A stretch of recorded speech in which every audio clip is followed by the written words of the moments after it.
మిథున రాశి వారికి ఈరోజు ఆన్లైన్ లావాదేవీల విషయంలో ఇబ్బందులునే జాగ్రత్తగా ఉండాలి. సైబర్ మోసాలకి గురయ్యే అవకాశం ఉంది కాబట్టి ఎవరికి ఓటీపీలు చెప్పకండి. అత్యవసరం కాకపోయినా సరే అనవసరమైన వస్తువులు ఈఎంఐల ద్వారా కొనుగోలు చేసి ఆర్థిక ఇబ్బందులకు గురవుతారు. జాగ్రత్త. పాత అప్పులు తీర్చడానికి కొత్త అప్పులు చేయవలసి వస్తుంది. జాగ్రత్త. విద్యార్థులు పరీక్షా కేంద్రానికి వెళ్ళేటప్పుడు హాల్ టికెట్లు పెన్నులు సరిగ్గా ఉండలేదో చూసుకోండి. చివరి నిమిషంలో కొంచెం ఒత్తిడికి గురయ్యే పరిస్థితి కనపడుతుంది కాబట్టి టెన్షన్ పడకండి. నిరుద్యోగులకి మీరు అనుకున్న కంపెనీలో ఉద్యోగాలు రాకపోవడం వల్ల ఇబ్బందులు ఉన్నాయి.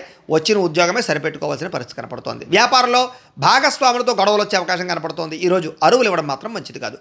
స్త్రీలు గ్యాసు లేదా విద్యుత్ పరికరాలతో జాగ్రత్తగా ఉండండి. షాకులు కొట్టే అవకాశం ఉంది. ఇంటిని అందంగా తీర్చిదిద్దామనే ప్రయత్నం చేస్తారు. విదేశాల్లో ఉండే భారతీయులకు అక్కడ భాషా సమస్యలు లేదా కమ్యూనికేషన్ గ్యాప్ వల్ల స్థానికులతో చిన్నపాటి ఇబ్బందులు కనపడుతున్నాయి. జాగ్రత్త. ఒంటరితనం వల్ల డిప్రెషన్కు లోనవ్వకుండా కొంచెం ఏదైనా స్నేహితులతో మాట్లాడడానికి మాత్రం ప్రయత్నం చేయండి. సెల్ఫ్ డ్రైవింగ్ చేసేటప్పుడు మత్తు పదార్థాలు సేవించకుండా ఉండండి. నిద్ర వస్తే కనుక జాగ్రత్తగా వ్యవహారం చేసుకోండి. ఆ గూగుల్ మ్యాప్స్ని వీటిని నమ్మి ప్రయాణాలు చేసేటప్పుడు కొంచెం ఇబ్బందులు ఉంటాయి. జాగ్రత్తలు తీసుకోండి. కుటుంబంలో గతంలో జరిగినటువంటి చిన్న చిన్న పొరపాట్లని పదే గుర్తు చేసుకోవడం వల్ల ఇంట్లో ప్రశాంతత దెబ్బతింటుంది కాబట్టి దాని ప్రభావం మీ పిల్లల మీద పడుతుంది కాబట్టి జాగ్రత్తగా ఉండండి. ఇరుగు పొరుగు వారితోటి సరిహద్దులు లేదా పార్కింగ్ విషయంలో వివాదాలు కనపడుతున్నాయి. జాగ్రత్త. ఎదుటివారు మిమ్మల్ని రెచ్చగొట్టినా సరే మీరు ఈరోజు మౌనంగా ఉండాలి, లేకపోతే ఇబ్బందులు పడతారు. కలుషితమైనటువంటి నీరు తాగడం వల్ల, బయట ఆహారాలు తినడం వల్ల ఫుడ్ పాయిజన్ అవ్వడం కానీ గొంతుకు సంబంధించినటువంటి ఎలర్జీలు ఇబ్బందులు కనపడతాయి. జాగ్రత్తగా ఉండాలి. ప్రేమికుల మధ్య అనుమానపు ఆలోచనలు, చాలా చిన్న విషయానికి ఇద్దరి మధ్య దూరం జరిగే పరిస్థితి కనపడుతోంది. భార్యాభర్తలు కూడా ఒకరినొకరు కించపరుచుకోవడం మానుకోవాలి.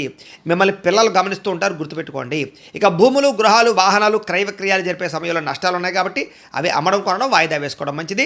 సమయానికి భోజనం చేయకపోవడం వల్ల నీరసంగా అనిపించడం కానీ, మొబైల్ ఫోన్కి బానిస అవ్వడం వల్ల రాత్రి నిద్ర చెడిపోవడం కానీ జరుగుతుంది కాబట్టి జాగ్రత్త. మీకు వెంకటేశ్వర స్వామి అంటే ఇష్టమైతే కనుక ఇక్కడ ఒకసారి లైక్ చేయండి, ఆయన ఆశీస్సులు లభిస్తాయి. అలాగే రేపటి రాశి ఫలం కూడా మీకు రావడానికి సబ్స్క్రైబ్ చేసుకుని ఫాలో అవ్వండి. అలాగే ఇక్కడ కనపడుతున్నటువంటి ఈ లింక్ మీద మీరు క్లిక్ చేసినట్లయితే మీకు ఈరోజు ఇంట్లో వెంకటేశ్వర స్వామి వారికి పూజ ఎలా చేసుకోవాలో వీడియో వస్తుంది. ఆ వీడియోని ఎదురుకుండా పెట్టుకుని ఇంట్లో ఈరోజు వెంకటేశ్వర స్వామి వారికి పూజ చేసుకోవడం వల్ల మీకు ఈరోజు శుభప్రదంగా ఉంటుందని తెలియజేస్తూ లైక్ చేయడం మాత్రం మర్చిపోకండి. స్వస్తి.